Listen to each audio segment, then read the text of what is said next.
Hello, I'm Mark with Treadstone Climbing Gym in Columbus, Georgia. This is the first of our gyms. This is our base camp, our headquarters, if you will. And this is our Climbing 101 class. We decided to video it so that you could watch this in the comfort of your own home.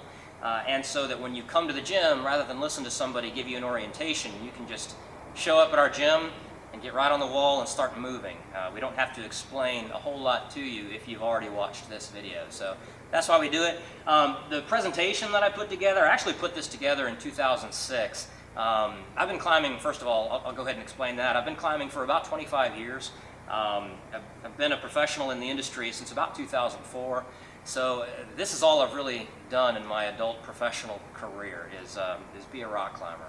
So it's something that I'm still just as passionate about today as I was back then, and I can get just as excited about it now as I ever did. And frankly, it's all I want to do. So here we are. So let's get started with this. The main reason we put this slideshow together that I did way back when is that there are a lot of myths out there. There are a lot of things that people don't really understand about what climbing is. There's a lot of things, like if you watch a movie like Vertical Limit, it's actually painful for a climber to watch a movie like that because there's just so much in there that's just so wrong. And those misconceptions are kind of easy to understand because it's an unusual activity, of course. My favorite personal myth is the one about grappling hooks, and that's how people climb 3,000 foot tall cliffs like El Capitan in Yosemite, that we use grappling hooks to get up there, which of course we don't. And in some of these pictures here, we will illustrate some of the things that we can illustrate for you to shed a little bit more light on exactly what we do when we're out there climbing. So let's get started. First of all, one of the things I really like to make the point of with everybody when we talk about climbing is that you can climb no matter what your current fitness level is, no matter what your current weight is, any of that. Okay? You can be, just like with skiing, you can be on the bunny slopes or you can be on the Black Diamond. Either way, you're still skiing, right? So climbing is very much like that too. If you walk in here and you've got a lot of weight to lose, if you've never been a fitness person, that's fine. It's not necessarily an extreme sport. It can be. It can be extreme fitness if you want it to be. It does not have to be. Once again, you can be on the bunny slopes, and you can spend the rest of your life climbing the bunny slopes. Just like I probably will as a skier. It's not something I do all the time, and I'm perfectly happy just to be out there doing the activity, and climbing can be that for you too. Now, on the Black Diamond side of things, absolutely, you can take it, you can crank it up to 11, just like any other sport out there. Climbers have the highest strength to weight ratio in all of sports. It is extreme fitness if you want to make it that. It is a competitive sport if you want to be competitive with it. Again, you don't have to be, but if you're one of those people who has to take everything to the limit, climbing is definitely something that you'll enjoy as well. Primary types of climbing. We've got traditional climbing, which could also be big wall climbing, like if you, once again, you go out to Yosemite and everything is Lord of the Rings sized, right? All the cliffs are thousands of feet tall. That's traditional and big wall climbing. What we mean by traditional is, you've probably seen when climbers have all that gear hanging off of them, and as they climb up, they're taking that gear off and placing it into cracks and features in the rock. That's traditional climbing. And traditional lead climbing, and we'll talk about what lead climbing is here in just a second too. But you have to lead climb something when you've got a 200-foot long rope and a 3,000-foot climb to climb. Okay, you've got to lead climb, and that means to trail your rope up behind you and place the gear as you go, and then climb above that gear that you place as an anchor that's there to catch you if you fall. That's lead climbing. And when you do that in a traditional way, that means that you're placing gear that's removable. After you place it, your seconder comes up, takes it back out again, and it's removable, right? Sport climbing is another method of lead climbing where, yes, you're trailing your rope behind you, and you're clipping as you go, and you'll see some illustrations of this in the pictures that follow. But the difference between sport lead climbing and traditional lead climbing is that in sport lead climbing, you're not putting in removable things that you carried up with you as you're climbing. Instead, you're just clipping into things that are pre-drilled into the rock. And they're very solid. You don't have to worry about them pulling out. You don't have to be an expert like you do in traditional climbing, where you're taking that gear and placing it expertly, and it's only going to hold if you placed it perfectly. It takes a lot of experience to be a traditional lead climber. Sport climbing, if you're lead climbing on a sport route, doesn't take nearly as much skill, but the advantage to it is because the things are pre-drilled and they're so solid, drilled into the rock, the anchor points, you have a lot of confidence in them, so you can move, you can make really, really sketchy moves that are very physically difficult for you, so you can push your physical limits in sport climbing a whole lot further. The hardest climbs in the world are sport climbs, because once again, you don't have to worry about falling, so you push your physical limits really, really far. If you want to see an example of the limits of what sport climbing is, go and do a YouTube search on La Dura Dura. That's the hardest rock climb in the world. It's only been done by 2 people, and they've got footage of both of those climbers climbing that route together and being successful on it ultimately. So that's something that'll be really interesting. Now, bouldering, just like in this picture, this person is climbing to bouldering height, which is about the height of a boulder. So that's why it's called that. We're not very creative when we name things in climbing. But you don't have ropes. That's part of what that means. There's no ropes in bouldering. It's just as popular, if not more so, as roped climbing, where you're going thousands of feet tall. So what bouldering focuses on is it focuses on power. Just like in powerlifting, in weightlifting, you're not doing that many reps, right? A power lifter in weightlifting will do sets of like 1 rep, their 1 repetition maximum, their absolute strength. 3 reps maybe, 5 reps maybe is about the most you'll ever see a power lifter doing, right? Bouldering is kind of like that too. In fact, it's almost exactly like that. You're making usually about 5 moves, maybe 8 moves at the most. Generally, if you go more, even if you don't have a rope on, to me, if you go more than about 8 moves, say you're traversing across the wall, going left to right, to me, that's not really bouldering anymore. You're not really doing physically what bouldering is all about, and that's power. Low repetition, power. All right, you've got ice climbing, pretty self-explanatory. You can lead climb on ice as well, but you're placing anchors into the ice. And then, of course, there's competition climbing. Competition climbing is usually on artificial walls in climbing gyms, the World Cup, things like this. It's not usually on outdoor rock, although sometimes it is. There are competitions on real rock, boulder fields, that are outdoors.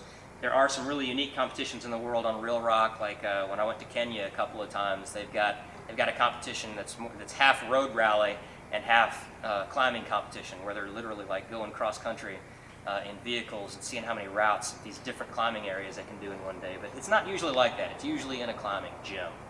Part of the reason, the main reason for that is that you can control the difficulty with the course settings, with the bolted on handholds, bolt them on, rotate them, get exactly the difficulty you want. Plus, there's no local advantage like there is on real rock. If you do a competition on real rock, then that rock doesn't change, and the people who are local to that area have a huge advantage, right? Because they know those climbs, they don't change. And then there's mountaineering. Mountaineering is climbing mountains, right?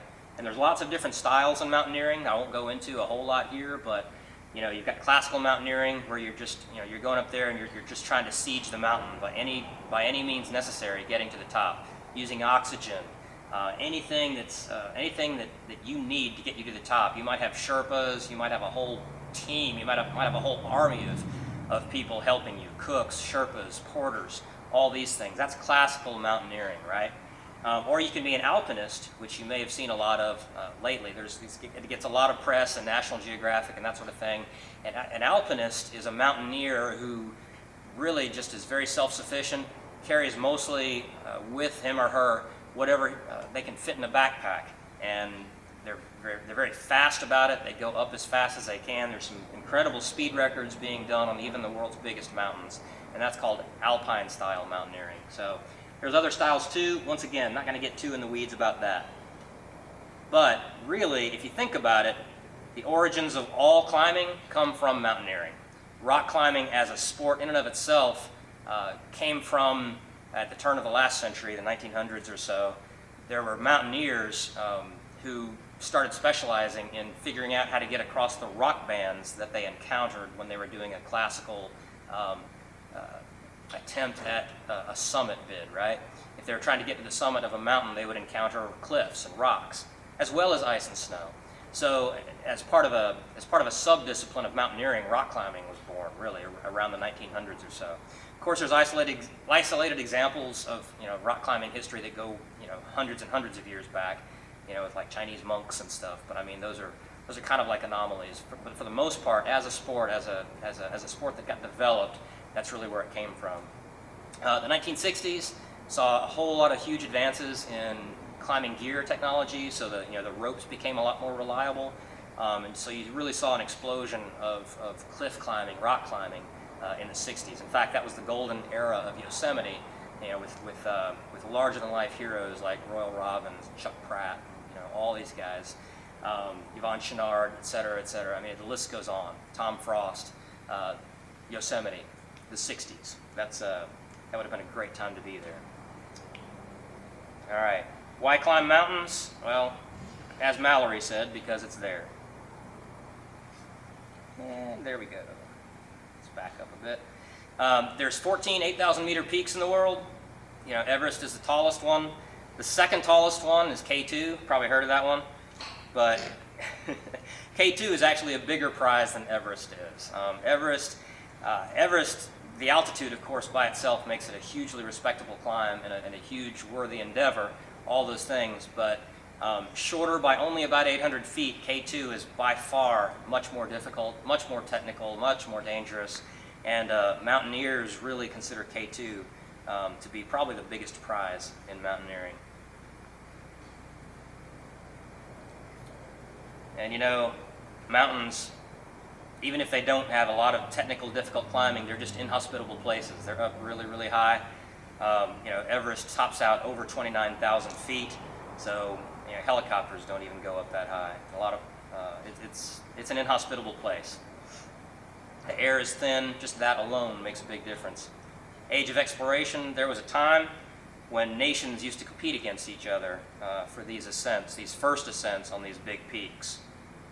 And then this is just talking about how climbing came out of mountaineering as an end to itself. Then we got ice climbing. I'm not going to go into a whole lot of detail. Frankly, I'm not the biggest expert on ice climbing. I haven't done a whole lot of it. I have done it quite a bit in North Carolina, but there's so many people who do a lot more of this than me. Mixed rock and ice climbing, just like it sounds. There's ice and rock. So rock climbing. Let's talk about that. This is where my biggest passion is. This is what I've come to specialize in. This has been, like I say, my life for 25 years. All right, in the old days, like we were saying earlier, the leader shall not fall. The leader, before about the 60s, when climbing gear got better, before that time, that was the main rule in rock climbing, was the leader shall not fall. And that was a rule that people lived by. I mean, you literally had these hemp ropes, no kidding, that were just tied around your waist. And your belay person who safetied you on the other side of that rope literally just like had the rope around his hip and was just there, using his hips as extra friction for the rope to catch you if you fell. And the rule was the leader doesn't fall, right? So around about the 60s, a guy named Dick Leonard actually came up with the modern, what we call the Kern mantle rope design, which is a whole lot more reliable. Developed it for the Army. Strangely enough, the Army didn't really start using it widely until about the 90s. All other climbers were except the Army, but whatever that's about.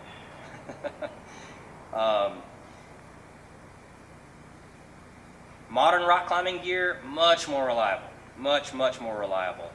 And once again, this is a little better illustration for you of the difference between traditional lead climbing and sport lead climbing. Right here, you've got all of this gear that he's wearing, right, in this picture. All of that stuff, he's just got different types and different sizes of gear that will variously fit inside features like this big crack, right?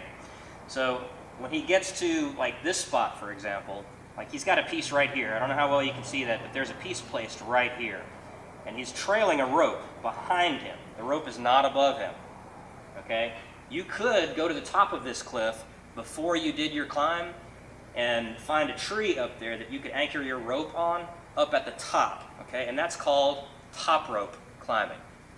That's safe enough for your 5-year-old. You can take beginners out and they can top rope climb just as safely as long as you set it up right, they can do that just as safely as if they were in a climbing gym, right? So you could do that, but a more advanced method is to do lead climbing. And lead climbing, you're trailing the rope behind you. You have not gone to the top previously and set up an anchor at the top of the climb. Instead, you've started at the bottom, you flaked your rope out on the ground, you and your partner just cast off from the ground, and you're placing gear as you go up the cliff. That's called lead climbing. If you do that in the traditional way, you've got this kind of gear, and all these are different pieces that fit into different types of features, and they're different sizes of those different types. So, in his expert opinion, when he reaches this spot, right, or somewhere a little higher, whatever the spacing between placements that he feels comfortable with, and once again, that's different from person to person. He's gonna find himself a feature, and he's gonna say, okay, I think that'll take a number 3 hex, right, which he's got some hexes here. So he'll take that hex off and he'll place it in, and just the number 3 is just the size of the hex. And that's his judgment. He's reading the rock, he's seeing how solid the rock is in that place, he's seeing how good the feature is for the placement, and then he's got to have the skill to place that gear properly in that feature. Okay? And it's removable. He has a belay partner down at the base who's safetying him on this rope. So down at the base, there's somebody standing there using a friction device to safety him while he climbs. Okay? So what happens is after he gets to the top, after he runs out of rope, he gets up there, he sits on a ledge, ties into a tree, and calls for his safety person to come up behind him. The safety person is called the belay person, B-E-L-A-Y. So the belay person is going to follow up behind him. We call that seconding. And as the belay person comes up, belay person is going to take out all the pieces that he placed and clip them back onto their harness and go up and join him on that ledge, and they're going to share a can of tuna or something when they get there. So that's how lead climbing works, and you do that in stages. Every time you run out of rope or you get to a convenient belay ledge, you'll stop, anchor in, bring your belay person up, and every time you do that, every time you use a rope length and do that one stage, we call that a pitch. So if you climb El Capitan, it has about 33 pitches. Okay, that's a multi-pitch rock climb, and on El Capitan, 33 of those things. It's a lot of climbing. It takes most people 3 to 5 days if they're experts. Of course, the record, Hans Flooring does it in about 2 hours, 20 minutes and some change. So, of course, he's superhuman. But, all right, lead climbing also. We talked about sport lead climbing. This is what's actually drilled into the rock. You can see it's a standard expansion bolt, just like you see on concrete anchors, right? Very similar, except that it's stainless steel. We make sure of that. It should be stainless steel or a glue-in. But either way, they're very, very solid. You don't worry about these things pulling out of the rock. They're generally placed by people who know what they're doing. Generally, of course you can go places where these bolts look pretty bad. But for the most part, they're good, they're well maintained. The climbing community maintains them and makes sure that they're solid and replaces them when it's needed. Sometimes not as much as you would like, but that's another story. We won't get too much into that. Again, the main difference is most people are extremely comfortable taking a fall on a bolt that's drilled into the rock right here. Now, once again, she's climbing up and she's clipping one right there. She's clipping another one right there. You see she's dragging the rope up and she's about to clip her rope into this. We call that a quick draw. That's a couple of carabiners together. And she's about to clip into that one, and then she'll go up and she'll clip the next one above that.